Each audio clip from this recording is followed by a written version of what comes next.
मेरे पास रीजनिंग आ गया है मेरे पास गुड इवनिंग क्लास हाँ जी वन क्वेश्चन मैम मेरे पास रीजनिंग आ गया है मेरे पास one question e bill from godown to shop if goods if supply of goods is there then also you will to be generated yes बेटा it is to be generated जो e way bill है उससे मैंने आपको बताया था कि 50,000 वाली लिमिट है वो तो है ही कि भाई 50,000 वाली लिमिट अगर आपका जो इनवॉइस वैल्यू है वो 50,000 से ज्यादा है इंक्लूडिंग जीएसटी एग्जेम्प्टेड सप्लाईज को हम हटा देंगे तो आपको ई-वे-बिल जनरेट करने की जरूरत है पहला दूसरा किस केस में ई-वे-बिल 100% जनरेट करने की कंपल्शन है ही है जबकि आपका 50,000 की मान लीजिए आप सप्लाई नहीं कर रहे हैं तब भी तो बेटा ऐसे दो केसेस हैं पहला होता है जॉब वर्क में अगर आप अपनी गुड्स की सप्लाई कर रहे हो जैसे कि मान लीजिए कि मैं डोमिनोज पिज्जा बनाती हूँ और मैं चाहती हूँ कि ये उसके जो डब्बे हैं वो मेरा जॉब वर्कर मुझे सप्लाई करे तो अगर जॉब वर्कर सप्लाई कर रहा है बेटा तो वहां पर उसकी जो वैल्यू है वो इंटर स्टेट सप्लाई के केस में इंटर स्टेट सप्लाई के केस में जॉब वर्कर जब भी आपको सप्लाई कर रहा है गुड्स की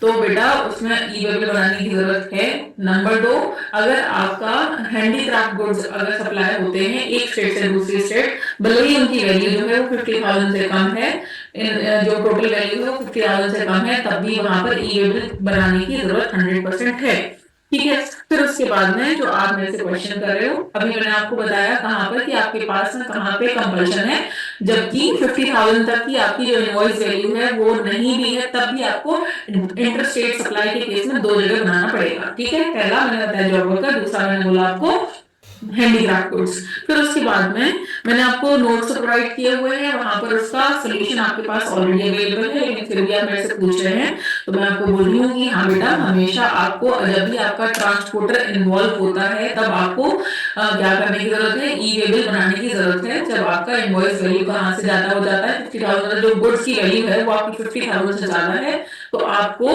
ई-वे-बिल बनाने की जरूरत है वहां पर सप्लाई का केस नहीं है कि आप गुड्स सेल कर रहे हो या नहीं कर रहे हो बात ये है कि ट्रांसपोर्टेशन इन्वॉल्व हो गई जैसे कि ट्रांसपोर्टेशन पहले ऐसा होता था ना जब जीएसटी नहीं था जब ये ई-वे-बिल वाला कॉन्सेप्ट नहीं था जीएसटी की बात थी तो जब आप एक जगह से दूसरी जगह सामान भेजते थे तो हम क्या बनाते थे वे बिल बनाते थे ना ठीक है ट्रांसपोर्टर के पास में एक वेबल होता था ये एक जगह से दूसरी जगह सामान भेजने के लिए यहाँ पर क्या हो गया है गवर्नमेंट ने ई वेबल इसलिए स्टार्ट किया था बेटा क्योंकि जिससे सामान की क्या हो सके ट्रैकिंग हो सके कि जो अननेसेसरीली क्या होता है लोग जीएसटी इनपुट में क्या करते हैं कि भाई किसी के नाम का बिल होता है और किसी के नाम पे कट जाता है जिससे इनपुट लेने में उनको क्या होता है आपने सुना होगा मार्केट में ये बहुत ही प्रेवलेंट है कि बिल्स बेचे जाते हैं 1-2% के केस 1-2% चार्ज करके जो क्या होते हैं लोग बिल्स बेच देते हैं जिससे इनपुट उनके पास अवेलेबल हो जाए आउटपुट लायबिलिटी कम हो जाए तो उस चीज से बचने के लिए ई-वे-बिल लगाया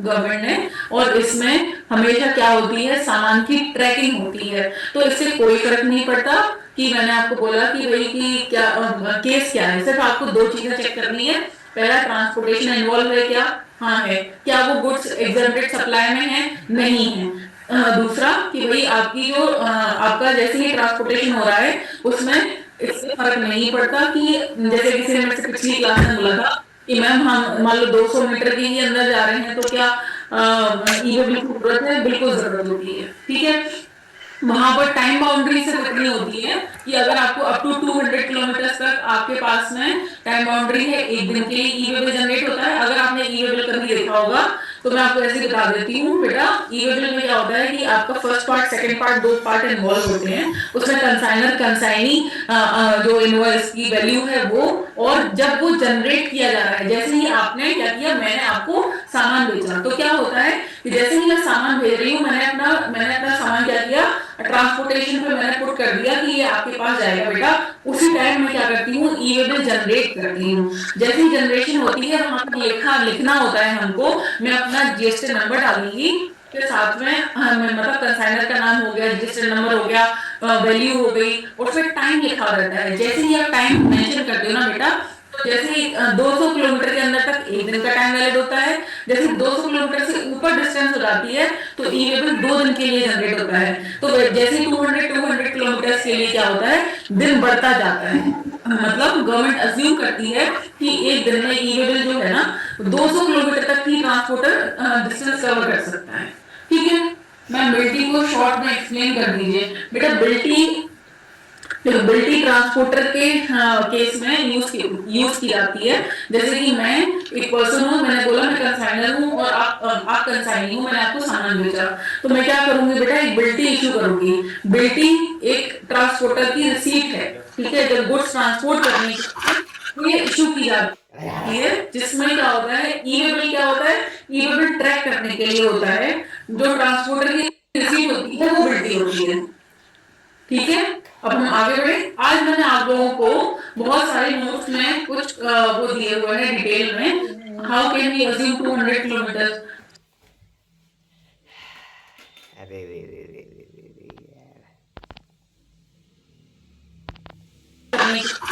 ये इशू की जाती है, जिसमें क्या होता है, ई वे बिल क्या होता है, ई वे बिल ट्रैक करने के लिए होता है। जो ट्रांसपोर्टर की रिसीट होती है वो बिल्टी होती है, ठीक है। अब हम आगे बढ़े। आज मैंने आप लोगों को बहुत सारे नोट्स में कुछ वो दिए हुए हैं डिटेल में। How can we assume 200 kilometre, so we can assume 200 kilometre. No बेटा, ऐसा होता है, स्पेसिफाइड होती है डिस्टेंस। जैसे अगर मैं आपको सामान बेच रही हूँ तो मुझे पता होगा कि मुझे ट्रांसपोर्टर से कितनी दूर में ये सामान जा रहा है। जब मैं ट्रक हायर करूंगी और उससे सामान भेजूंगी तो मुझे पता होगा ना कि ये सामान 50 किलोमीटर तक जा रहा है कि 80 किलोमीटर तक जा रहा है, कहाँ तक जा रहा है। जैसे ही 200 किलोमीटर से ऊपर होगा तो ई वे बिल की वैलिडिटी जो होगी वो 2 दिन की हो जाएगी।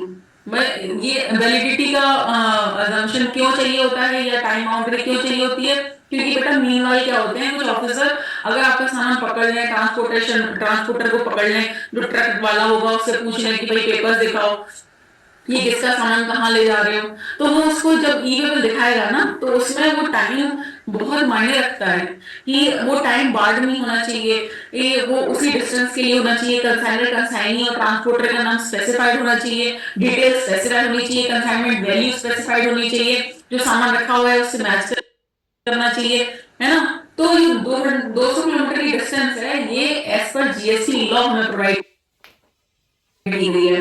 लेकिन जहां पर ये बेटा ऐसा होता है कि अगर ओवर डायमेंशनल कार्गोस हैं या फिर शिपमेंट की बारी आती है तो ये डिस्टेंस को ई वे बिल के लिए 20 किलोमीटर कर दिया गया, अप टू 20 किलोमीटर। मैंने आपको ये सारी चीजें नोट्स में दी हुई हैं। चलो लेट्स नॉट वेस्ट टाइम, आज हमको कवर करना है इनपुट टैक्स क्रेडिट, हम उसको कंप्लीट करेंगे, ठीक है। आप लोगों को नोट्स मिल गए बेटा? Yes ma'am. ये बेटा मैंने आपको इनवॉइस के नोट सबसे पहले प्रोवाइड किए हुए हैं। इनवॉइस में डिटेल में कि क्या कैसे होता है, किसी अच्छी बात क्लास में जैसे पूछा था कि शायद उनको बिल ऑफ सप्लाई या फिर कंसाइनमेंट वैल्यू में उन्होंने कुछ शायद कॉम्पोजिशन स्कीम के लिए, बिल ऑफ सप्लाई के लिए कुछ तो पूछ रही थी मैम, तो इसलिए मैंने आपको ये प्रोफेशनल नोट्स प्रोवाइड किए हैं, आप इसमें चेक कर सकते हो, ठीक है। इनवॉइस के साथ में ई वे बिल मैंने पिछली क्लास में दिया था। अभी मैं इसको आपको रीड करके नहीं बता रही हूँ, हम अपने मेन टारगेट पॉइंट पे चलते हैं। हमारा टारगेट पॉइंट है इनपुट टैक्स क्रेडिट, ये आप खुद से रेफर कर सकते हैं इफ यू वांट, ठीक है।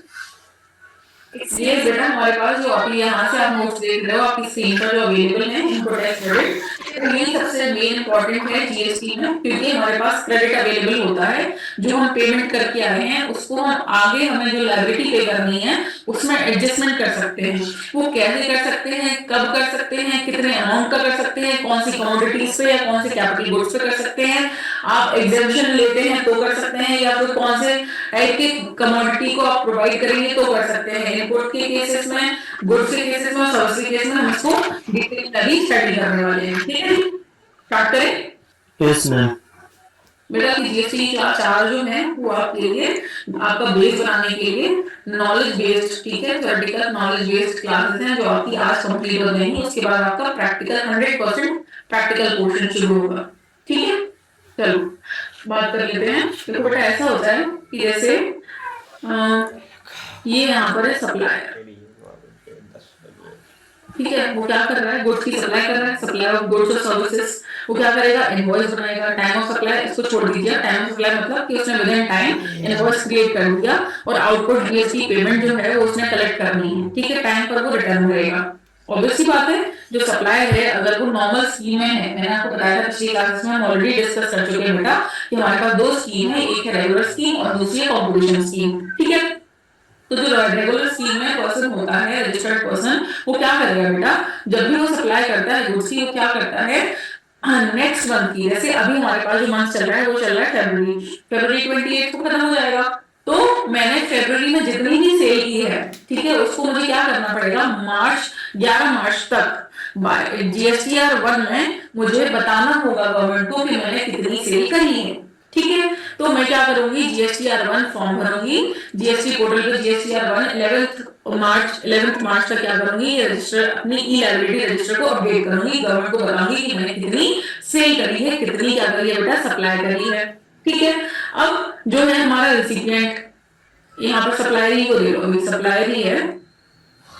अब जब मैंने बता दिया है कि मैंने कितनी सेल करी है, तो जो रिसिपिएंट होगा, जिसने मेरे से सामान खरीदा है, जिसने इन गुड्स को और सर्विसेज को मेरे से खरीदा है, अब क्या होगा बेटा, जैसे ही मैं अपनी रिटर्न फाइल करती हूँ ना, तो उसके पास 2B में रिफ्लेक्ट कर जाता है। ये दूसरा फॉर्म होता है जो उसके पास में नरेशन, जो उसके पास पोर्टल पे आता है, 2B में रिफ्लेक्ट कर जाता है कि आपने जो सामान खरीदा है उस पे जीएसटी की इनपुट आपके लिए क्या है, अवेलेबल है।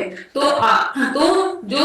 जो रिसिपिएंट है वो क्या करेगा बेटा, वो इस चीज को अपने पास जब भी वो सेल करेगा, ठीक है, जब भी वो अपनी सेल करेगा तो उसको क्या करना पड़ेगा, अपनी लायबिलिटी को उस हिसाब से वो एडजस्ट कर पाएगा। कैसे, हम थोड़ी सी बात कर लेते हैं। जैसे हमारा सप्लायर है, उसने अपनी रिटर्न फाइल की, मैंने अपनी जो भी सेल करी है फरवरी में, उसको मैंने 11 मार्च तक बेटा बता दिया गवर्नमेंट को मैंने कितनी सेल करी है। अब जो मैं सामान खरीद के आई हूँ, ठीक है, जो मैं सामान खरीद के आई हूँ, ऑब्वियसली बात है, जो मैंने फरवरी में जो भी सामान परचेज किया है उस पर मैंने जीएसटी पे करी है।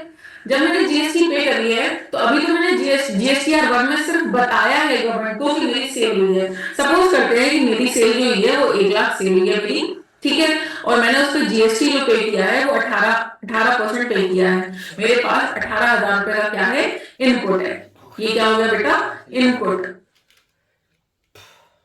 इनपुट मतलब मैंने जीएसटी जीएसटी कलेक्ट कर लिया और मैं गवर्नमेंट को ये जीएसटी क्या करूंगी, डिपॉजिट करूंगी। अभी किया नहीं है, 11 मार्च तक मैं सिर्फ क्या बताऊंगी कि मैंने सेल कर दिया 1 लाख तक की, जिसका मैंने कलेक्शन किया है 18,000 जीएसटी का। ठीक है, अब गवर्नमेंट बोलेगी कि आप कब पे करेंगे, तो मैं उसे कब पे करूंगी बेटा, मैं करूंगी 11 मार्च तक मैं गवर्नमेंट को बता दी मैंने सेल, और 20 मार्च को जीएसटीआर 3B में मैं क्या करूंगी, इस 18,000 की गवर्नमेंट को पेमेंट करूंगी। कैसे करूंगी, वो हमारे लिए यहाँ पर इंपॉर्टेंट बात है कि जब 18,000 पेमेंट करने की बारी आएगी तो 20 मार्च को मैं गवर्नमेंट को बताऊंगी जीएसटी पोर्टल पे कि भाई जो मैं सामान में खरीदा था मैंने, उस पर मेरे पास में 10,000 का इनपुट अवेलेबल है। मैंने 10,000 का एलिजिबल आईटीसी क्या है, इनपुट पे किया हुआ है, जीएसटी पे किया हुआ है फरवरी में, तो मैं उसका क्या कर लूंगी, इनपुट ले लूंगी और 18,000 क्या करूंगी, मैं गवर्नमेंट को पे कर दूंगी। ठीक है, कैसे पे करूंगी, ई क्रेडिट लेजर से, ठीक है, कैश से करूंगी या फिर क्रेडिट लेजर से करूंगी, बेटा ये आपको अगली क्लास में पता चल जाएगा। ठीक है, अभी सिर्फ आप क्या कीजिए, मैकेनिज्म को समझते हैं। अब बेटा जब अब ये आईटीसी जो मैंने आपको बोला है यहाँ पर कि जो मैंने 10,000 का इनपुट लिया हुआ है और जो 10,000 का इनपुट एडजस्ट किया है, वो मैं कब ले सकती हूँ, मैं वो तभी ले सकती हूँ ना जब जिसने मुझे सेल किया होगा उसने टाइम पे 11th तक गवर्नमेंट को बता दिया होगा कि उसने अमृता राय को सेल किया है ना। जब वो बताएगा गवर्नमेंट को कि उसने सेल किया है और मैंने परचेज किया है, तभी तो मैं उसका इनपुट ले पाऊंगी ना।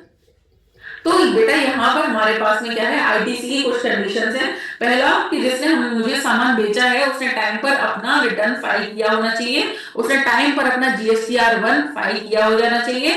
ठीक है, कि भाई उसने बता दिया गवर्नमेंट को जीएसटी पोर्टल पे कि उसने सेल की है, मुझे सेल की है, मेरे जीएसटी नंबर में उसने कितनी सेल करी है, तभी मैं एलिजिबल हूँ इनपुट टैक्स क्रेडिट लेने की। दूसरी बात क्या होगा, पहले तो ये जीएसटीआर 1 और जीएसटीआर 3 भी टाइम पे फाइल होनी चाहिए। रेगुलर स्कीम में ये हमारे पास मंथली 2 बार फाइल होती है, ठीक, दो बार फाइल होती है, मतलब 11th और 20th तक।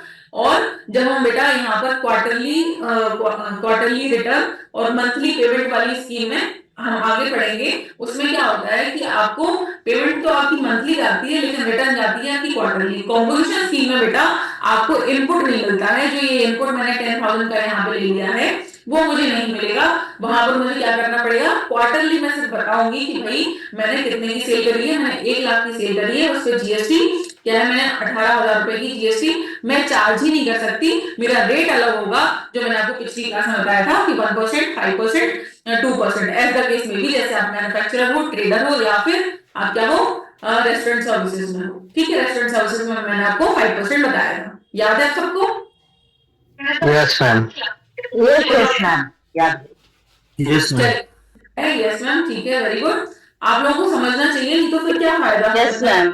नहीं, ma'am. समझते हैं। हाँ, मीना जी भी बोल रही हैं, उनको आ रहा है समझे में, मुझे बहुत अच्छा लग रहा है सुन के कि अमित जी को बोल रहे हैं कि हाँ ठीक है, चलिए ओके। अब हम आगे बढ़ते हैं कि बेटा जैसे हमारे पास मैंने बोला कि इनपुट मैंने यहाँ पर ले लिया, कब ले सकती हूँ मैं इनपुट, अगर मैं 12 कंडीशन को सेटिस्फाई करती हूँ। कौन सी 12 कंडीशन है बेटा, ये 12 कंडीशन आपके सामने लिखी है। इसमें से पहला कि भैया ये सबसे पहले तो ये है कि आपने इनवॉइस इशू होना चाहिए। इनवॉइस इशू क्यों जरूरी है, मैंने पिछली क्लासेस में आपको बताया था कि बेटा जब आपका रजिस्ट्रेशन नंबर आपने अप्लाई कर लिया और आप रेगुलर स्कीम में आ गए, तभी आप इनवॉइस इशू कर सकते हैं, क्योंकि आप इनपुट लेने के और देने के लिए एलिजिबल होते हैं जब आपका टर्नओवर 20 लाख, 10 लाख, 40 लाख से ऊपर होता है, या फिर आप ऑप्शनली अपने आप को क्या करते हैं, रजिस्टर करते हैं। ठीक है, और रेगुलर स्कीम में अपनी रिटर्न फाइल करते हैं, पहला। दूसरी हमारे पास में यह है कि बेटा जो भी हमारे गुड सप्लाई होने चाहिए वो क्या होना चाहिए, वो हमेशा पूरे सप्लाई होनी चाहिए। अगर आप पार्टली सप्लाई करते हो, मतलब जैसे कि मेरा इनवॉइस है 1 लाख रुपए का, जिसमें से मैंने 10,000 रुपए की आपको 10,000 के सामान आपको मैंने भेज दिए हैं, लेकिन अभी 90,000 के बाकी हैं, तो बेटा जब लास्ट लॉट में भेजूंगी आपको 90,000, मतलब 100% जब आपको लास्ट वाला लॉट भेजूंगी, तभी मैं एलिजिबल हूँ क्या करने के, आपसे जीएसटी चार्ज करने के लिए और क्रेडिट लेने के लिए। ठीक है, एडजस्ट करने के लिए। चलिए दीप मेहता जी बोल रहे हैं, उनको भी समझा है। ठीक है, आगे बढ़ रहे हैं। बेटा ये 3B आपको रिसिपिएंट को और सप्लायर को दोनों को टाइम पर जीएसटी या 3B अपने को फाइल करनी चाहिए। 2B मैंने आपको क्या बताया कि जैसे मैंने 11 मार्च को जीएसटी पोर्टल पे बता दिया कि मैंने कितनी सेल करी है, जिसको सेल करी है बेटा उसके 2B में रिफ्लेक्ट हो जाएगा कि हाँ मैंने सेल करी है, उसमें क्या किया है, जीएसटी पे किया है। ऐसा करने से हुआ क्या बेटा, वो जब आगे जीएसटी उसको पेमेंट करनी होगी तो क्या होगा, वो एडजस्ट कर पाएगा उतनी जीएसटी जो मैंने बताई है कि मैंने उसको सेल की है और उससे कलेक्ट की।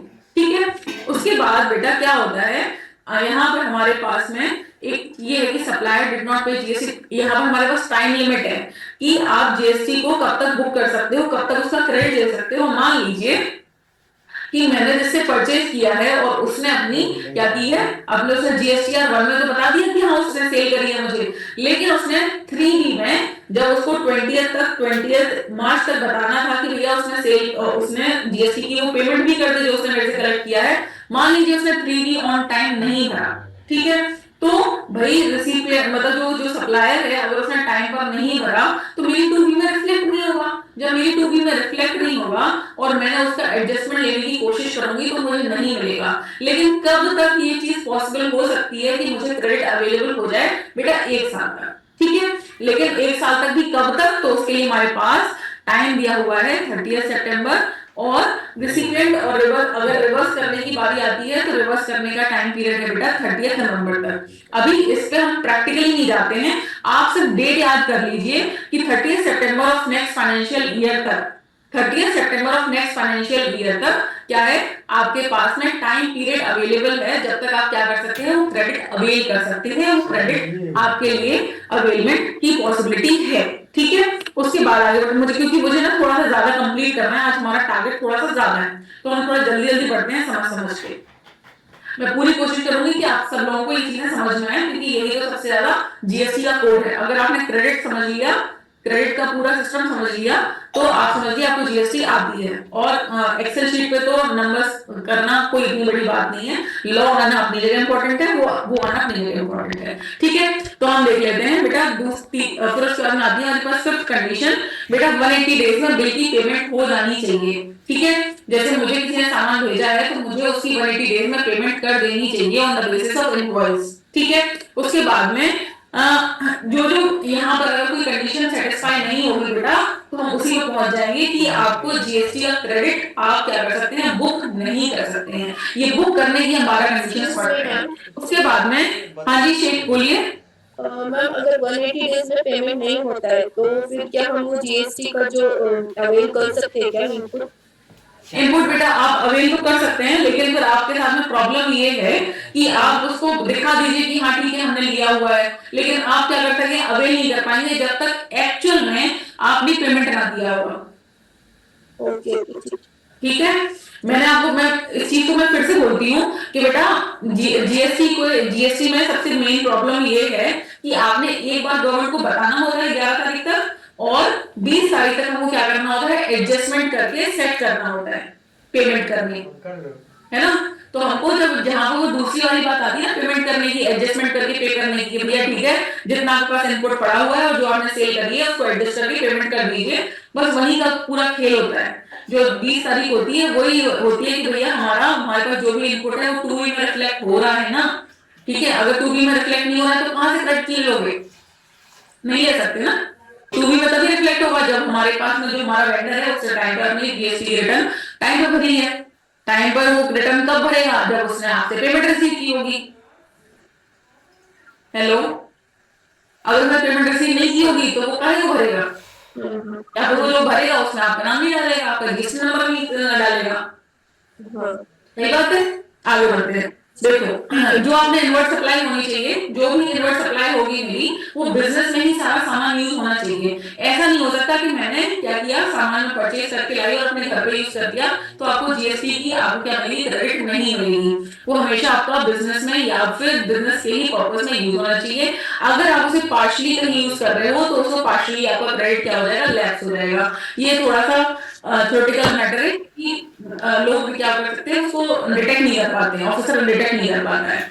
इसके बाद में इस चीज को मैं छोड़ रही हूँ, थोड़ा सा आप खुद से रीड कर सकते हैं, कुछ भी ऐसा नहीं है कि मुझे बताने वाली बात है। यहाँ पर इधर आईटीसी और डेप्रिसिएशन वाली बात है कि आप आईटीसी ले सकते हो या डेप्रिसिएशन ले सकते हो, वो मैं थोड़ी सी 10 मिनट बाद बताती हूँ, ठीक है। ये आप खुद से पढ़ लेना। अब हम आते हैं बैकग्राउंड ऑफ ब्लॉक क्रेडिट पे।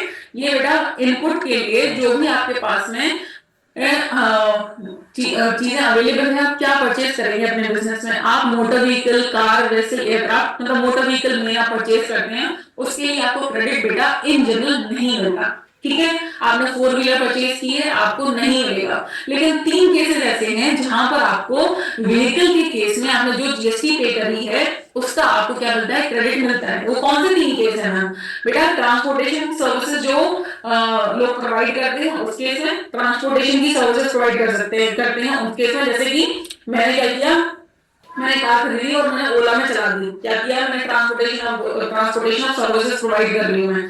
तो मैंने एक जगह से दूसरी जगह पैसेंजर ट्रांसपोर्टेशन की सर्विसेज प्रोवाइड कर रही हूँ मैं। तो ऑब्वियसली बात है कि मैं भी क्या कर रही हूँ, उससे बिजनेस कर रही हूँ।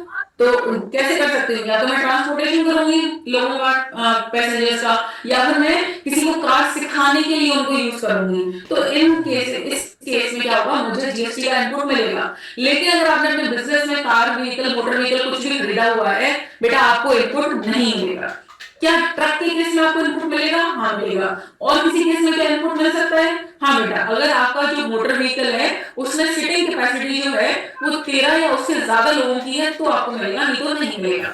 अब उसके बाद में क्या, उसकी परचेज और रिपेयर की भी इनपुट, अगर आप मान लीजिए आपकी जो कार है वो रिपेयर वगैरह हो रही है, रिपेयर मेंटेनेंस का काम चल रहा है, उसका इनपुट मिलेगा क्या, नहीं मिलेगा। आपने उसको लीज पे दे दिया, आपको उसका इनपुट मिलेगा क्या, नहीं मिलेगा। अब पर्सनलाइज नीचे ये सारी चीजें डिटेल में लिखी हुई है, अभी हम उसको समझ के सारी चीजें देखेंगे। अभी हम देख रहे हैं, उसको देख रहे हैं कि भाई एक्चुअली हम पढ़ने जा रहे हैं, ठीक है। Excuse me ma'am. हाँ जी मैम अगर ये व्हीकल हमने कंपनी के यूज के लिए लिया है, मीन्स जैसे डायरेक्टर को कहीं जाना है या तो फिर स्टाफ को कहीं जाना है, मीन्स ऐसे कुछ इसके लिए 4 व्हीलर है, तो फिर वो केस में क्या होगा, नहीं मिलेगा आपको जीएसटी का इनपुट। तो वो कंपनी के नाम पे भी हम परचेज, मतलब एज एसेट्स हम कंपनी के नाम पे भी बेटा उसमें आपको डेप्रिसिएशन मिलेगा, आपको आईटीसी नहीं मिलेगा। ओके ठीक है ठीक है, ठीक है। हाँ उसके बाद में हम आ जाते हैं यहाँ पर। मैंने आपको यहाँ पर मोटर व्हीकल के साथ में मैंने एक पॉइंट निकाला है तो मैं इसको कंप्लीट ही कर देती हूँ, इधर आईटीसी और डेप्रिसिएशन। क्या होता है बेटा, जैसे कि मान लीजिए मैंने एक कार खरीदी 10 लाख की, ठीक है, उस पर मैंने जीएसटी पे कर दिया। अब जीएसटी मान लेते हैं यहाँ पर मैंने 18% पे किया है, तो कितना हो गया, 1,80,000। ठीक है, तो यहाँ पर मेरी वैल्यू क्या हो गई कार की 11,80,000। ठीक है, अब देखो बेटा क्या होता है, यहाँ पर हमने देखा रिसिपिएंट कैन मेक, ये वाला 9th पॉइंट में पढ़ रही हूँ, recipient can make either ITC और depreciation under income tax act. क्या होता है कि बेटा डेप्रिसिएशन आपको टीयर ईयर की वैल्यू आपको क्या करती है, एक्सपेंस में अलाउ की जाती है इनकम टैक्स में। ठीक है, बहुत शॉर्टकट में देख लेते हैं इसको, लेकिन आपको अंडरस्टैंडिंग पूरी आ जाएगी, आपको समझेगा कि ऐसा क्यों होता है और क्या होता है। तो या तो आप ऐसा कर सकते हो कि क्या करो कि आप ये जो 10 लाख है इस पे डेप्रिसिएशन चार्ज कर लो, करोगे। ठीक है, इस पे डेप्रिसिएशन क्लेम कर लो, आपको 15% का आपको डेप्रिसिएशन मिल जाएगा WDV मेथड पे हर साल का। या फिर बेटा आप ऐसा कर लो कि इस पे इसका इनपुट ले लो और क्या करो, इस पे डेप्रिसिएशन ले लो और इसका आईटीसी ले लो। ये कार की बात नहीं हो रही है, ये जनरली बात हो रही है कैपिटल गुड्स की, प्लांट एंड मशीनरी की, क्योंकि कार पे तो अवेलेबल ही नहीं है ना। कैपिटल गुड्स अगर मान लीजिए आपने परचेज किया 10 लाख की आपने मशीनरी खरीदी और उसको जीएसटी पे किया है 18% का, 1,80,000 में आपका जीएसटी आप पेमेंट करके आए हो, तो आपकी बेटा टोटल वैल्यू क्या हो गई उस प्लांट एंड मशीनरी की 11,80,000। ठीक है, आपके पास में दो ऑप्शन है। पहला ऑप्शन है कि आप 10 लाख पे डेप्रिसिएशन क्लेम कर लो और 1,80,000 जो जीएसटी पे करके आए हो उसका इनपुट ले लो, ठीक है, आईटीसी ले लो। दूसरा ऑप्शन है कि बेटा ये यहाँ पे डेप्रिसिएशन मत लो, ये आईटीसी को भी मत लो, आप टोटल इस वैल्यू पे 11,80,000 है, इस पर आप डेप्रिसिएशन क्लेम कर लो, ठीक है, इनपुट मत लो। तो एक चीज आप कुछ कर सकते हो, या तो आप 10 लाख पे डेप्रिसिएशन ले लो और आईटीसी ले लो, या फिर आप क्या करो आईटीसी को छोड़ो 11,80,000 पे सीधा डेप्रिसिएशन ले लो, ठीक है। What is the difference between ये, अब बेटा इसको हम बाद में जाते हैं, आईटीसी की बात कर रहे हैं, उससे पहले हम उसको कंप्लीट कर लेते हैं। जब आपको रिटर्न भरना सिखाएंगे सर प्रैक्टिकली, तब आप रिटर्न्स के बारे में बात करना। अभी हम आईटीसी के बारे में बात कर रहे हैं, आईटीसी के बारे में डिस्कशन करेंगे। फिर से एक बार समझने की करना, हाँ जी, एक बार फिर से एक्सप्लेन करेंगे क्या? हाँ बिल्कुल बिल्कुल बेटा, मैं इसको और अच्छे से बताती हूँ। जैसे मैंने आपके लिए क्या खरीदा, एक प्लांट एंड मशीनरी खरीदी, एक अपना जो मेरा बिजनेस है, ठीक है, मान लेते हैं कि मैं एक प्राइवेट लिमिटेड कंपनी हूँ, अमृता है प्राइवेट लिमिटेड कंपनी। अब मैंने क्या किया कि मुझे एक प्लांट एंड मशीनरी की जरूरत है जो प्रोडक्शन में काम आएगी, ठीक है, वो मैंने परचेज की, मैं वहां बाहर गई और मैंने 10 लाख की क्या है इनवॉइस वैल्यू है, उससे मैंने जीएसटी पे किया है 18% का, तो मैंने 1,80,000 रुपए जीएसटी पेमेंट कर दिया, आईजीएसटी मान लेते हैं, ठीक है, 18%। ये हमारी टोटल इनवॉइस वैल्यू क्या होगी बेटा 11,80,000, ठीक है। अब हमारे पास में एक ऑप्शन है, आप इसको ये एक्सपेंस कैसे क्लेम करोगे अपनी कंपनी में, तो एक ऑप्शन है कि आप क्या कीजिए कि 10 लाख पर आप डेप्रिसिएशन ले लीजिए एंड 1,80,000 का आईटीसी बुक कर लीजिए, इनपुट टैक्स क्रेडिट ले लीजिए, ठीक है, एक ये हमारा ऑप्शन 1 है। दूसरा ऑप्शन क्या है बेटा, दूसरा ऑप्शन है 11,80,000 पर डेप्रिसिएशन क्लेम कर लीजिए, खत्म, ओके, ठीक है। आप इन दोनों में से एक ऑप्शन यूज कर सकते हैं, ठीक है, बस इतना ही है। एक्सक्यूज मी मैम, आपने बोला आईटीसी एंड डेप्रिसिएशन दोनों में ले सकते हैं, तो how can we take depreciation on 10 lakh and plus ITC claim कर सकते हैं? बेटा मैंने बोला कि दोनों एक ही अमाउंट पे नहीं कर सकते हैं, अलग अलग कर सकते हैं। जैसे अगर आप इस पे डेप्रिसिएशन क्लेम कर रहे हो तो 1,80,000 तो आप पे करके आए हो, तो उस पे इनपुट ले रहे हो, ओके, ठीक है। और दूसरा ऑप्शन मैंने बोला कि इस पे आईटीसी आप मत लीजिए, आप सीधे टोटल अमाउंट 11,80,000 पर डेप्रिसिएशन क्लेम कर लीजिए 50% के हिसाब से, ओके, ठीक है। अब यहाँ पर एक क्वेश्चन आता है नॉर्मली क्लास में कि मैम ज्यादा बेनिफिशियल क्या होता है, बेटा ज्यादा बेनिफिशियल ऑप्शन 1 होता है, ठीक है। ये यहाँ पर आपको 10 लाख पर आप डेप्रिसिएशन क्लेम कर लो और 1,80,000 जो है आपका, आप उसको इनपुट बुक कर लो, आईटीसी बुक कर लो। हेलो, समझा आपको? आगे बढ़ू मैं? Yes, ma'am. Thank you. Hello हाँ जी, हाँ जी, मैम, मेरा एक क्वेश्चन था। सपोज मैंने किसी पार्टी को सेल किया और मैंने उसका R1 जब भी फाइल करने गई तो उसका मुझे जीएसटी नंबर ब्लॉक दिखा रहा है, तो मैं जनवरी के मंथ में उसका फाइल नहीं की, मैं उसको फरवरी में कर सकती हूँ? हाँ बिल्कुल कर सकते हो। ओके मैम, अगर इनकेस फरवरी में भी ब्लॉक रहा तो फिर मैं उसको मार्च में भी कर सकते हो, कोई दिक्कत नहीं है। और कब तक कर सकते हो बेटा? जिस दिन आपने सेल करी है उससे 1 साल तक कर सकते हो। 1 साल तक, ओके मैम, ठीक है, थैंक यू। ओके चलिए, अब ना इन बिटवीन क्वेश्चंस मत लीजिए मैम, आप ये क्वेश्चन ना बेटा आप बाद में भी पूछ सकते थे, अभी हमारा फ्लो आईटीसी का चल रहा है, ठीक है? तो अब हम आ जाते हैं बेटा, ये इस चीज को हम छोड़ देते हैं यहाँ पर, क्योंकि ये तो मैं जब इंटर और फाइनल के बच्चों को पढ़ाती हूँ तब बताती हूँ, आपको थ्योरी का पेपर देना नहीं है, हम उसको छोड़ देते हैं। अब हम आ जाते हैं बेटा यहाँ पर जो मैं आपसे बात कर रही थी, इसको छोड़ देना, ठीक है? आईटीसी और जीएसटी पेड ऑन, अगर आप मोटर व्हीकल में है, एयरक्राफ्ट में है, वेसल में, एयरक्राफ्ट और वेसल के केस आप 99% लोगों के सामने आते नहीं है बेटा। अगर आप जीएसटी क्या पेमेंट करके आए हैं, मैंने फिर से बोल रही हूँ, आपको बेटा इनपुट नहीं मिलता है, ठीक है? किन लोगों को मिलता है बेटा? अगर आप क्या करना है, for further supply of business, मैंने कार खरीदी और वैसे की वैसी कार बेच दी, मैं क्या हूँ? मैं एजेंट हूँ। होता है मारुति सुजुकी का शोरूम बना हुआ है, तो क्या उनको इनपुट मिलता होगा? बिल्कुल मिलता होगा, नहीं तो वो लाखों के इनपुट्स उनको नहीं मिलेंगे तो पर यूनिट कॉस्ट प्रोडक्ट की बहुत बढ़ नहीं जाएगी, है ना? तो क्या करते हैं बेटा, उनको इनपुट मिलता है। पहला फर्दर सप्लाई, अगर वैसे ही आप क्या कर रहे हो, गुड्स को सेल कर रहे हो। अगर मैं क्या कर रही हूँ, ट्रांसपोर्टेशन ऑफ गुड्स और पैसेंजर के लिए उन मोटर व्हीकल्स को यूज कर रही हूँ तो मुझे इनपुट मिलेगा। अगर मैं ड्राइविंग या फ्लाइंग नेविगेशन बिजनेस में हूँ, मतलब मैं कार चलवाना लोगों को सिखा रही हूँ, मतलब उनको मैं यूज कर रही हूँ मेरी अपने बिजनेस का कोर ही वही है, तो वहां पर मुझे क्या मिलेगा? मैं फिर से ये लाइन यूज कर रही हूँ, बिजनेस का कोर ही वही है, तो वहां पर क्या मिलेगा बेटा? आईटीसी मिलेगा, ठीक है? लेकिन अगर आपने यहाँ पे मैं फिर से कोट कर रही हूँ क्योंकि यही सबसे मेन 90% लोगों का डाउट होता है कि कार में हम इतना ज्यादा जीएसटी पे करके आए हैं, उसका इनपुट हमको क्यों नहीं मिलता? बेटा उस पर डेप्रिसिएशन मिलता है, ठीक है? आप पे जीएसटी नहीं मिलता है कार्स पे। ओके, अब हम आ जाते हैं उससे रिलेटेड सर्विसेज जो होती हैं। इन जनरल बेटा किसी भी रिलेटेड सर्विसेज पे आईटीसी इनपुट नहीं मिलता है। आप इंश्योरेंस कराइए, इंश्योरेंस प्रीमियम भरिए, कोई फर्क नहीं पड़ता। आप कार की मेंटेनेंस करवाएंगे, क्या उससे आप जीएसटी पे करके आए, उसका इनपुट मिलेगा? नहीं मिलेगा, आप नॉर्मली उसको एक्सपेंस क्लेम कीजिए, ठीक है? ओके, आगे बढ़ते हैं।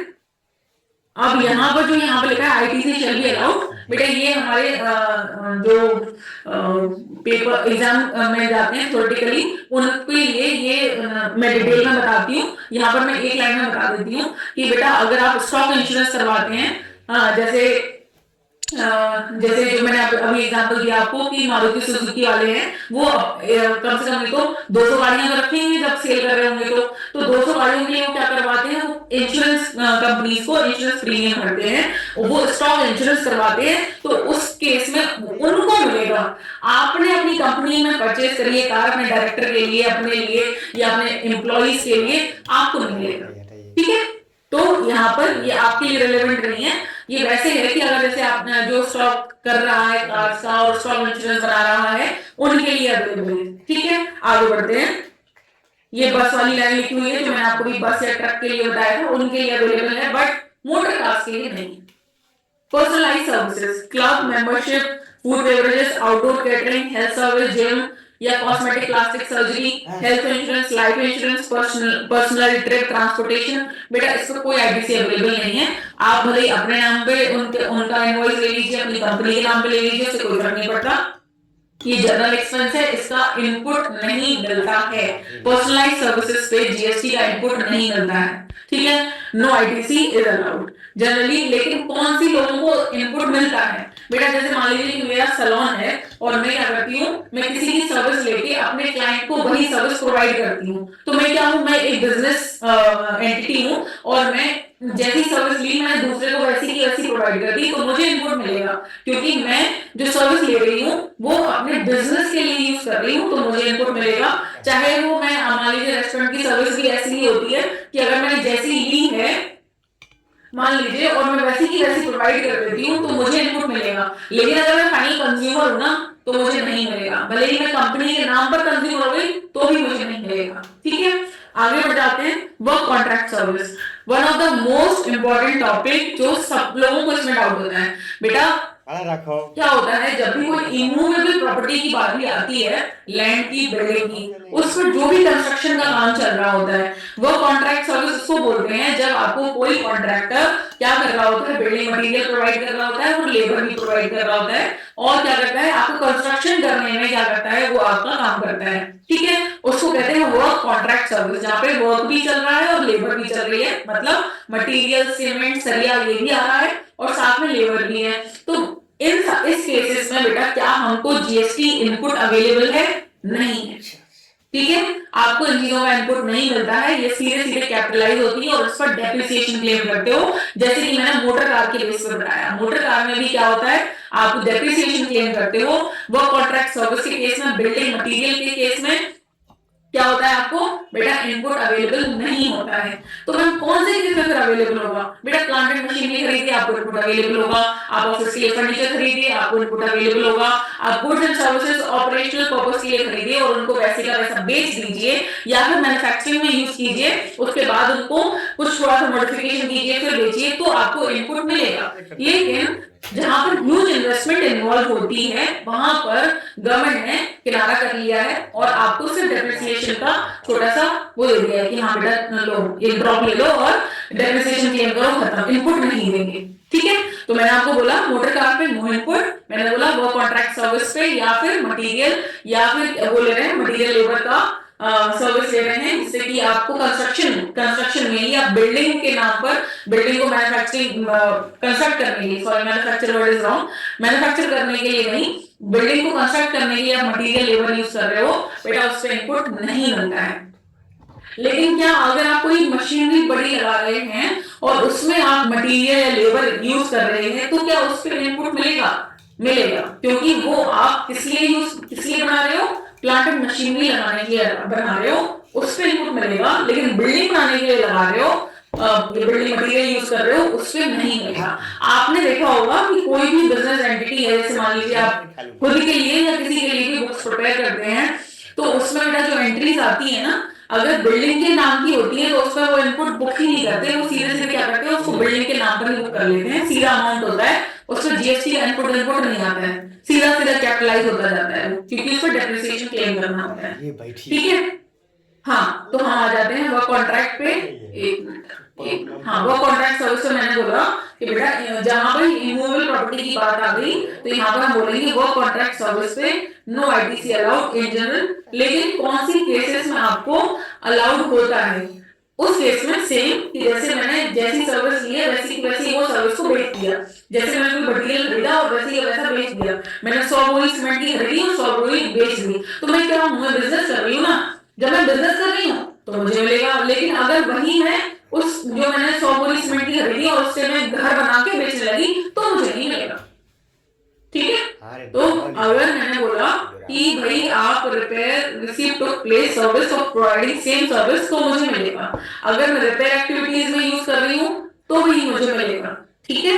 अगर मैं इंस्टॉलेशन ऑफ कैपिटल गुड्स, मतलब मैंने बोला कि आपको प्लांट एंड मशीनरी अगर आपने लगाने के लिए वो कॉन्ट्रैक्ट सर्विस ली है उसका मिलेगा, बाकी बिल्डिंग बनाने के लिए है नहीं मिलेगा। बिल्डिंग सीधी कैपिटलाइज होकर उसका डेप्रिसिएशन मिलता है, इनपुट टैक्स क्रेडिट नहीं मिलता है।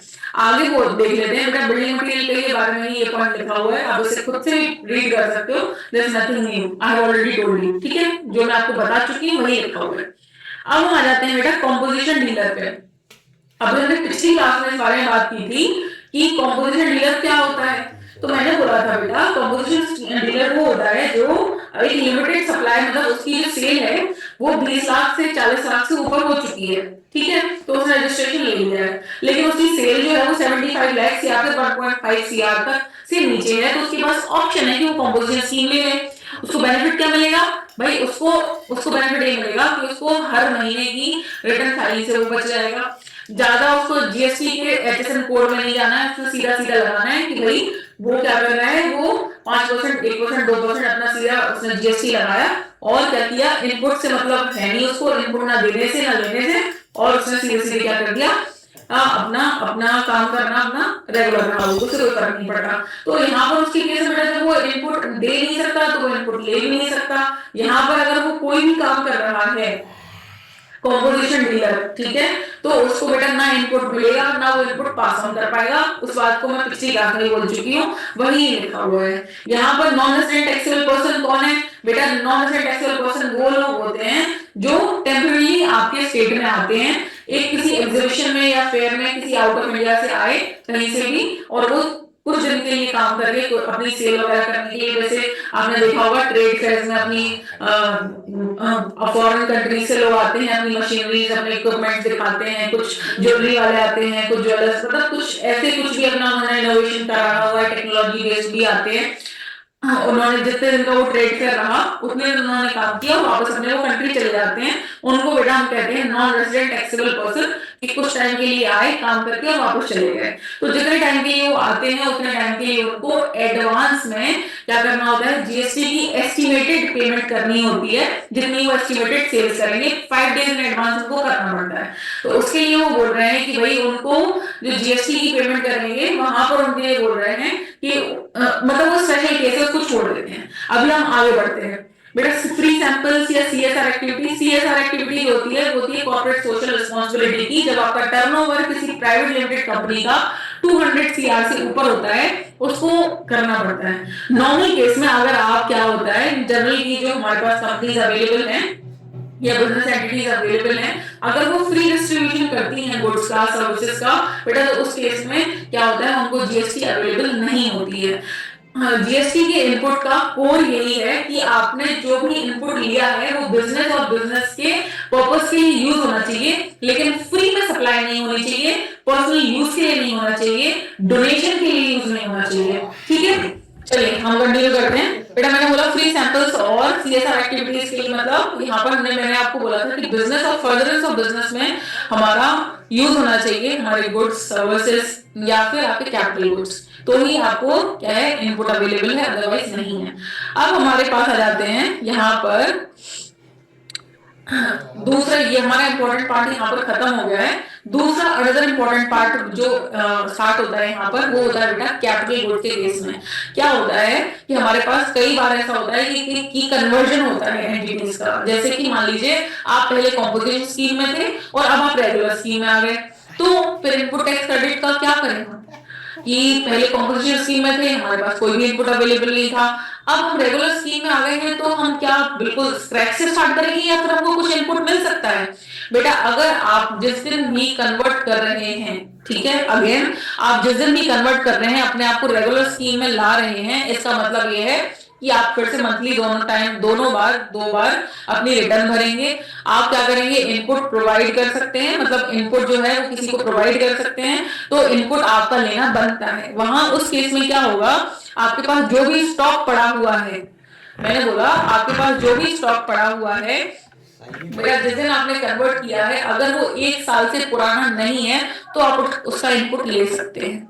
आपके पास उसके बिल्स होने चाहिए, 120 आपके पास उसके बिल्स होने चाहिए, और जिस दिन आपने कन्वर्ट किया है उससे 1 साल के अंदर के वो सारा स्टॉक आपने परचेज हुआ होना चाहिए। ऐसा क्यों है बेटा? इसलिए ऐसा है क्योंकि आपने अगर कुछ भी परचेज किया है तो आपने पिछली, अभी हमने आधे घंटे पहले बात की थी कि जो भी आप इनपुट करते हैं, मतलब जो भी आपने परचेज किया और सेल किया, आप कब तक किसी का इनपुट रोक सकते हैं, उसको प्रोवाइड कर सकते हैं? तो मैंने आपको बेटा टाइम बताया था 1 साल। वो इसीलिए ही है क्योंकि हमारे पास में एडजस्टमेंट्स की जो डेट है वो हमारे पास लिमिटेड है, 1 साल तक के लिए है। उसके बाद क्या हो जाता है, वो टाइम बार्ड हो जाता है, वो लैप्स हो जाता है।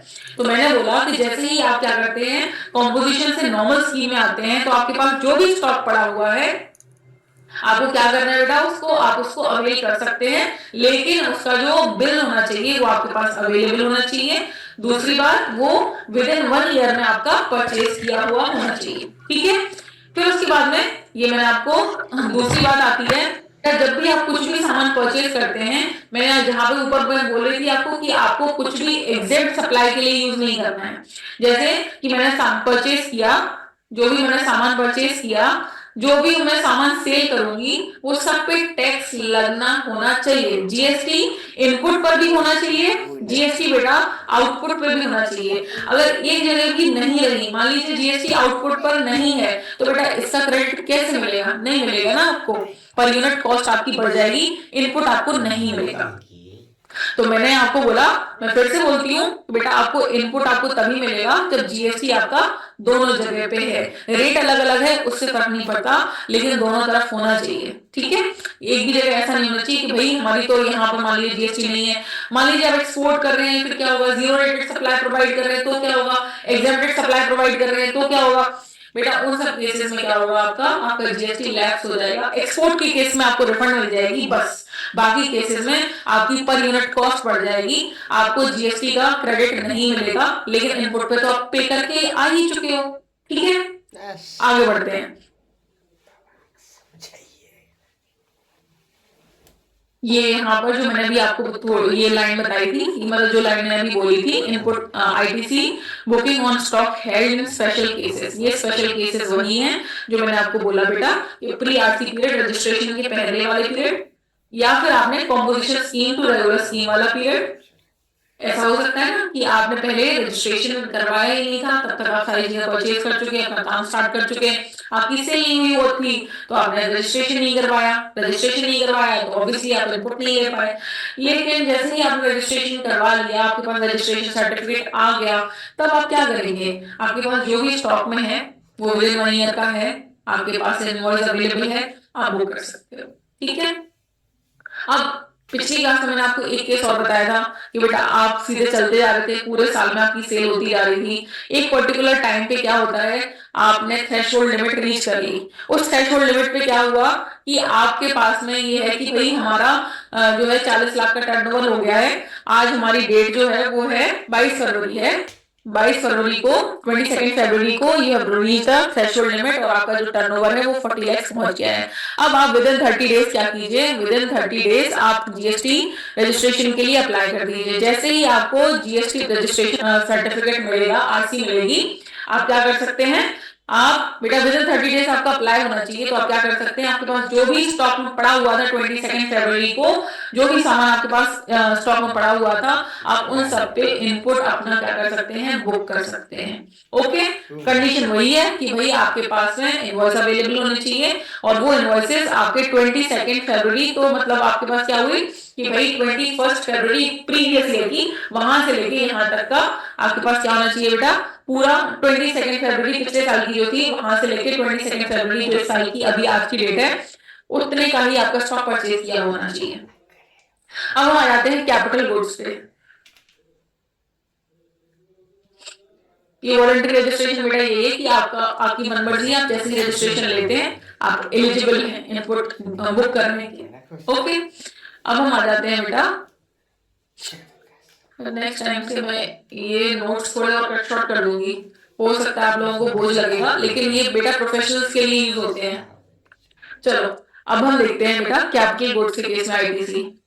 ठीक है, बढ़िया बात। तो input tax credit, capital goods, capital goods वही कौन से, प्लांट एंड मशीनरी वगैरह, आपने जो रजिस्ट्रेशन किया नहीं था और आपने क्या किया, आपने प्लांट एंड मशीनरी परचेज कर ली, उस पर जीएसटी पेमेंट करके आप आ गए, आपके पास इनवॉइस अवेलेबल है, ठीक है। अब आपको 6 महीने बाद याद आता है या 1 साल बाद याद आता है कि अरे मैं रजिस्ट्रेशन के लिए अप्लाई कर देती हूँ, और रेगुलर स्कीम में आप क्या कर लेते हैं, ऑप्ट कर लेते हैं, ठीक है। रेगुलर रजिस्ट्रेशन सर्टिफिकेट आपके पास आ गया है। अब आपने 1 साल पहले बेटा आपने पास में क्या किया था, कैपिटल गुड्स परचेज कर लिया था, तो क्या उसकी आईटीसी आपको अवेलेबल होगी? हाँ होगी बेटा, कैसे होगी उस बारे में बात कर लेते हैं। उसके लिए हमारे पास ये नोट लिखा हुआ है, अभी हम थोड़ी सी इस बारे में बात कर लेते हैं। क्या होता है कि हम कैपिटल गुड्स की लाइफ मानते हैं 60 मंथ्स, ठीक है, मतलब 5 इयर्स हम मान के चलते हैं। पर क्वार्टर जो है, पर क्वार्टर कोई भी कैपिटल गुड जो है वो 5% यूज होता है, तो जितने क्वार्टर बीत गए उतने परसेंट के हिसाब से आप आईटी से हटा दो, बाकी आप अवेल कर सकते हो।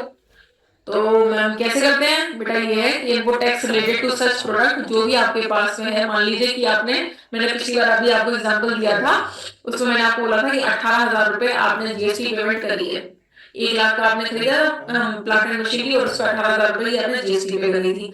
अब जो 18,000 रुपए की जीएसटी पे करी थी कि उसमें भाई वो आपकी पर मंथ कितनी यूज हो रही थी। मैंने आपको बोला 5%। 18,000 का 5% बेटा कितना होता है?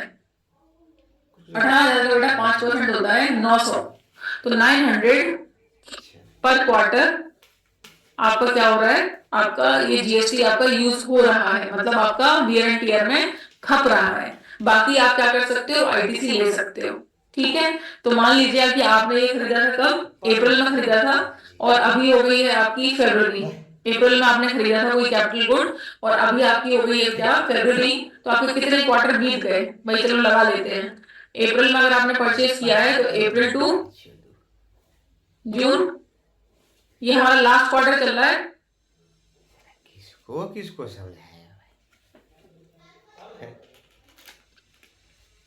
तो आपने 5% यहाँ यूज कर लिया, 5% यहाँ यूज कर लिया, 5% यहाँ यूज कर लिया, 15% आपका टोटल यूज हो चुका है।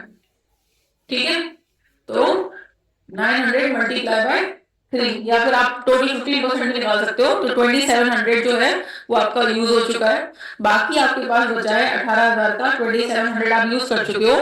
15,300 आप क्या कर सकते हो? क्रेडिट ले सकते हो बेटा, आप आईटीसी बुक कर सकते हो।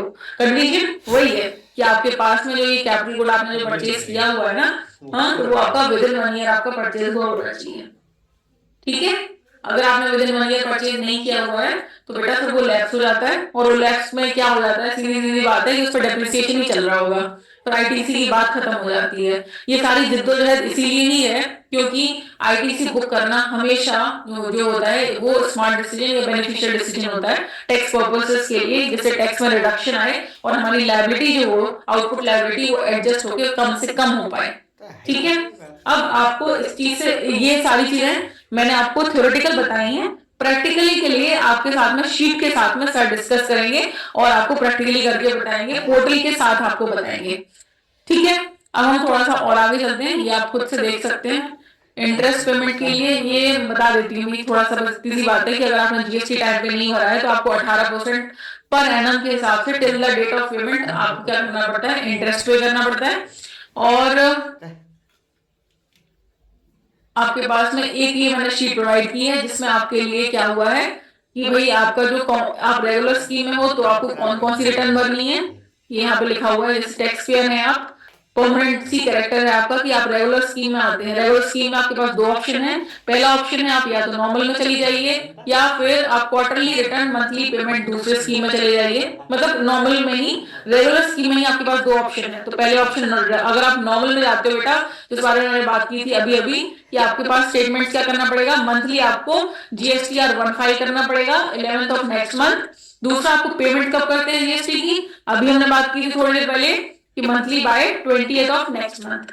ठीक है, पीरियोडिक रिटर्न आपकी हो जाती है कि भाई आपकी 3B जाती है, 3B में आपको 20th ऑफ नेक्स्ट मंथ आपकी पीरियोडिक रिटर्न जाती है। जो मैंने आपको बोला कि 2B में आ जाएगा, तो आप 3B फाइल कर दीजिए 20 तारीख तक। ठीक है, फिर उसके बाद में ये पेमेंट और पीरियोडिक रिटर्न एक ही बात होगी। उसके बाद में आपकी एनुअल रिटर्न कब जाती है भाई? जीएसटीआर 9 में आपकी एनुअल रिटर्न जाती है 30 December of next financial year तक जाती है। इसीलिए ही आपको एडजस्टमेंट्स भी जो अवेलेबल होते हैं वो 1 साल के लिए अवेलेबल होते हैं। आपका रिकंसिलिएशन भी जो होगा वो भी इसी टाइम तक के लिए ही आपके पास अवेलेबल होता है, 31 December of next financial year. ठीक है जी, अब ये सारे, ये मैंने आपको एक रीडिंग के लिए दे दिया है। आपके पास सारे नोट्स अवेलेबल हैं, आपके पास क्लास का डेटा अवेलेबल है। पिछली क्लासेस में मैंने जो भी आपको पीपीटी पे लिखा हुआ था वो भी आपके पास अवेलेबल है। आई होप आप लोगों के साथ में ये बेटा ये चीज आप छोड़ दीजिए, ISD input service distributor, TDS deductor और टीसीएस कलेक्टर, इसको आप छोड़ सकते हैं। ये एक्चुअल में सी एंटर के लिए नोट्स हैं, इसलिए आपके लिए रिलेवेंट नहीं है। अगर रिलेवेंट है तो आप देख भी सकते हो, ऐसी कोई दिक्कत नहीं है, बट हमारी रेगुलर क्लास के लिए आपके लिए ये रिलेवेंट पार्ट है जो आपको प्रैक्टिकली आपको सर भी करके दिखाएंगे। ठीक है, अब ले लेते हैं हम डाउट्स। हमारी क्लास यहाँ पर खत्म होती है। आशुतोष जी बोल रहे हैं कि डाउट क्लियरिंग क्लास में अवेलेबल रहिए क्योंकि topic was difficult but you explain nicely. बेटा डोंट वरी, मैंने जो भी एक्सप्लेन किया है आपको वो मैंने आपको जीएसटी लॉ एक्सप्लेन किया है सारा का सारा। आप चिंता मत कीजिए, आपको हर क्लास में सर प्रैक्टिकली जब बताएंगे तो आपको प्रैक्टिकल चीजें जब आप करते हैं ना तो आपकी और ज्यादा क्लैरिटी बढ़ेगी। आप जीएसटीआर 1, 3B, 9 सब आप प्रैक्टिकली देखेंगे, आपके पास में क्लैरिटी और बढ़ेगी।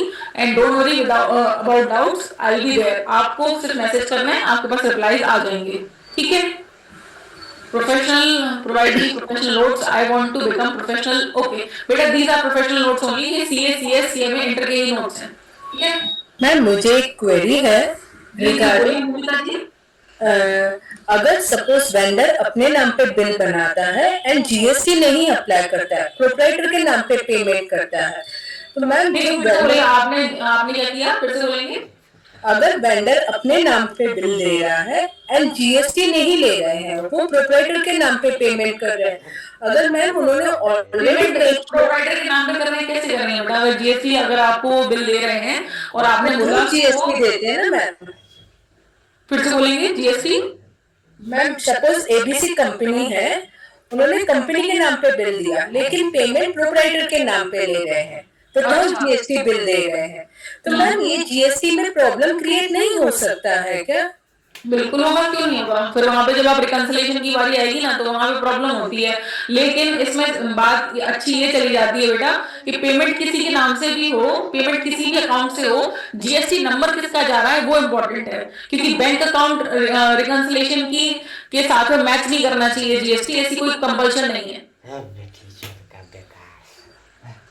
अगेन वो बोल रही हूँ भूमिका, ऐसा हुआ जैसे आपने बोला एबीसी कंपनी है, उसने क्या किया जीएसटी मतलब उसने सेल कर ली, लेकिन पेमेंट जो है वो प्रोप्राइटर के नाम पे ले ली, तो उससे कोई फर्क नहीं पड़ता, क्योंकि उसने पेमेंट भले ही किसी के नाम पे ले ली हो, लेकिन जब उसने आपको बिल दिया है ना, इनवॉइस दिया है, तो उसने आपका नाम डाला ना, आपका जीएसटी नंबर डाला आपकी, और जब उसने अपनी जीएसटी अर्बन फाइल की और तो उसने तब भी आपको मेंशन कर दिया, आपके 2B में रिफ्लेक्ट हो गया, कोई फर्क पड़ा।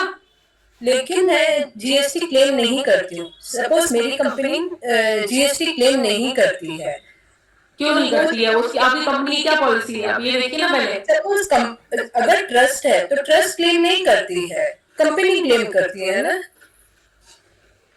बेटा। ट्रस्ट आपने बोला कि ट्रस्ट क्लेम नहीं करती है, कंपनी क्लेम करती है, ऐसा बोल रहे हो आप? हाँ मैम।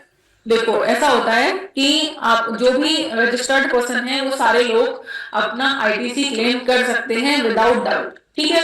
ट्रस्ट का केस अलग होता है बेटा, ट्रस्ट का जो केस होता है वो उसके लिए इनकम टैक्स रूल्स अलग हैं, उसके लिए जीएसटी का क्या रेगुलेशन है वो ऐसा कुछ भी है ही नहीं, क्योंकि ट्रस्ट जैसे ही सामने आती है ना, तो ट्रस्ट की सर्विसेज जो होती हैं वो होती हैं नॉन प्रॉफिट बेसिस पर या नॉन बिजनेस पर्पस के लिए, और हम जीएसटी का कोर यही है कि if the input is not used for the purpose of business and furtherance of business, तो आपको आईटीसी मिलेगा ही नहीं। हाँ मैम। है ना, तो फिर वो बुक करके करेंगे क्या? ठीक है, ठीक है, थैंक यू। ओके चलिए भूमिका पढ़ाना। मेरे पास पहला इतना गर्ल ग्रुप आया है, मतलब और भी लोग थे। हाँ जी, और कौन बोला ना, मैं सुन रही हूँ। हेलो हाँ खुशबू।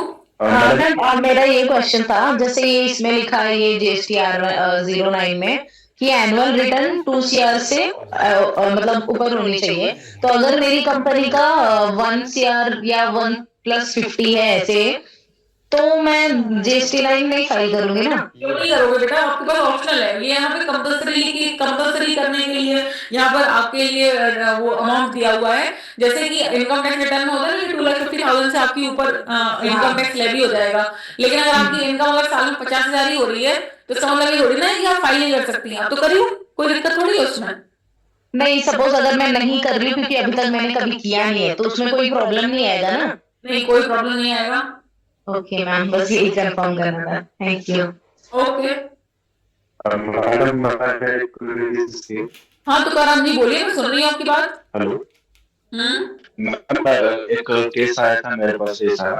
मैम 2 फर्म है, एक शुगर फैक्ट्री है मैम, और एक ओमकारेश्वर ट्रेडर्स है। जो ओमकारेश्वर ट्रेडर्स है ना मैम, उसका बिजनेस ऑफ नेचर है, वो किराना जनरल स्टोर है। तो ये शुगर फैक्ट्री है ना, उन्होंने क्या किया, उनसे एक फेक बिल क्रिएट किया, वॉशेबल और बगास उसका।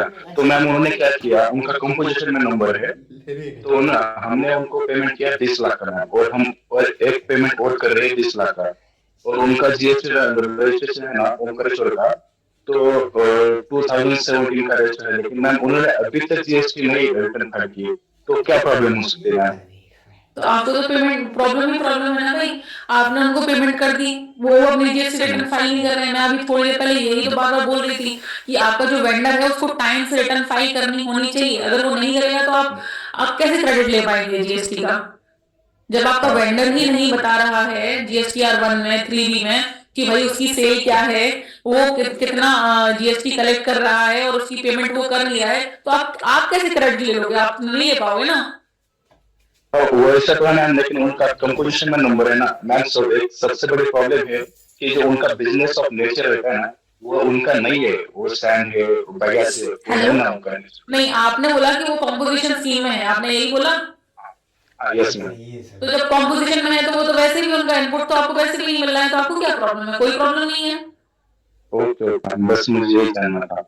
हाँ जी, हाँ, कोई लेडी बात कर रही थी, प्लीज बोले। यस मैम, मुझे एक क्वेरी था। जैसे कि रिटेल्स में सेल करते हैं, मतलब हम लोग जैसे आइसक्रीम का शॉप है तो हम लोग रॉ मटेरियल या परचेस करते हैं और फिर हम लोग कस्टमर को वो सेल करते हैं। तो जो भी हम लोग पे उनको जीएसटी करते हैं, बट हम लोग जैसे 20 रुपीज का हमने सेल किया या 50 रुपीज का सेल किया, तो हम लोग उसके ऊपर तो जीएसटी उनसे लेते नहीं है कस्टमर से। तो फिर वो हम लेना तो है ही, आपको क्यों नहीं लेते हो आप? मतलब अगर छोटी अमाउंट है 10 रुपीज है 20 रुपीज है या 50 रुपीज है, तो उसके ऊपर हम लोग कैलकुलेट करके तो नहीं लेते हैं ना जीएसटी। तो देखिए, तो आपको अगर आप इनकॉर्पोरेटेड इनवॉइस बनाएंगे ना, जब मैंने आपको प्रीवियस क्लासेस में बताया था बच्चे कि अगर जो भी आपकी invoice value it is less than 200 rupees और आपका जो बायर है वो आपसे इनवॉइस नहीं मांग रहा है, तो आप मत प्रोड्यूस करो। लेकिन आपको एक कंसोलिडेटेड इनवॉइस तो इशू करना ही पड़ेगा कि आपने दिन भर में 200 से कम अमाउंट की, मान लीजिए आपने सेल जो भी करी है XYZ, आप वो लिखिए, लेकिन साथ में आपको बेटा फिर आपको रिवर्स कैलकुलेशन में जीएसटी तो शो करनी पड़ेगी। भले ही आप चार्ज नहीं कर रहे हैं, लेकिन आपको जीएसटी की पेमेंट तो करनी पड़ेगी ना। यस, सो फिर हमें डेटा कैसे लेना पड़ेगा? मंथली बेसिस पे हाँ, इनपुट जो है। Yes, okay, thank you.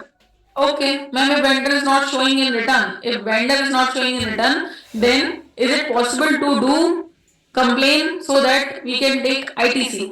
बेटा, if vendor is not showing तो आप कंप्लेन कर सकते हो। आप सिर्फ इतना कर सकते हो कि जीएसटी पोर्टल पे एक आपके लिए ग्रेवियंस का ऑप्शन अवेलेबल है जो आपको सर दिखाएंगे, उस पर आप कंप्लेन फाइल कर दीजिए। उससे कुछ ज्यादा होता नहीं है, लेकिन हाँ आपको ये हो जाएगा कि हाँ ठीक है, आपको तो बेटा आपके लिए तो पर यूनिट कॉस्ट बढ़ी जाएगी, लेकिन आईटीसी आपको नहीं मिलेगा जब तक कि वो अपनी रिटर्न ना फाइल करे, वो जब तक कि वो जो उसने जीएसटी आपसे कलेक्ट किया है वो पेमेंट ना करे। या okay, understand. Excuse me ma'am. हाँ जी, हाँ जी। मैम, जो जीएसटी जैसे अभी बहुत सारे लोगों ने क्वेश्चन किया कि नहीं दिख रहा है, उनका रिफ्लेक्ट नहीं हो रहा, तो क्या ये हम एक हैबिट बना सकते हैं कि मीन्स जब भी हमारे पास एक नया पार्टी आता है तो हम उसे जीएसटी मतलब उसका क्रॉस वेरीफाई कर ले वेबसाइट पे कि ये एक्टिव है या इनएक्टिव है। हाँ हाँ, ये बिल्कुल आपको सर बताएंगे कि बिल्कुल आपको ये करना ही चाहिए हर बार। ओके।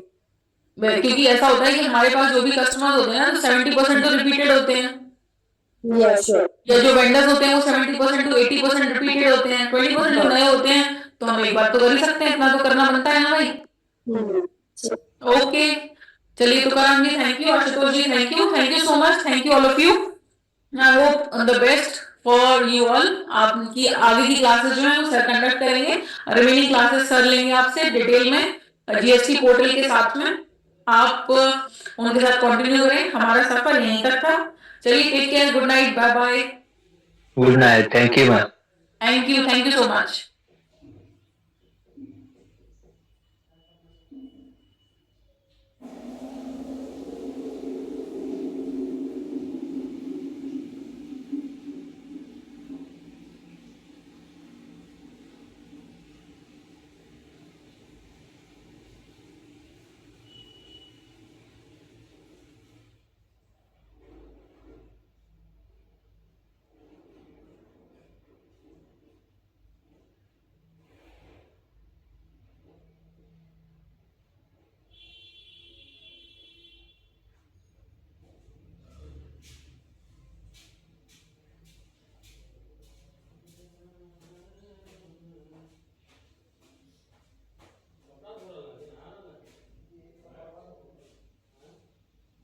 रेगुलर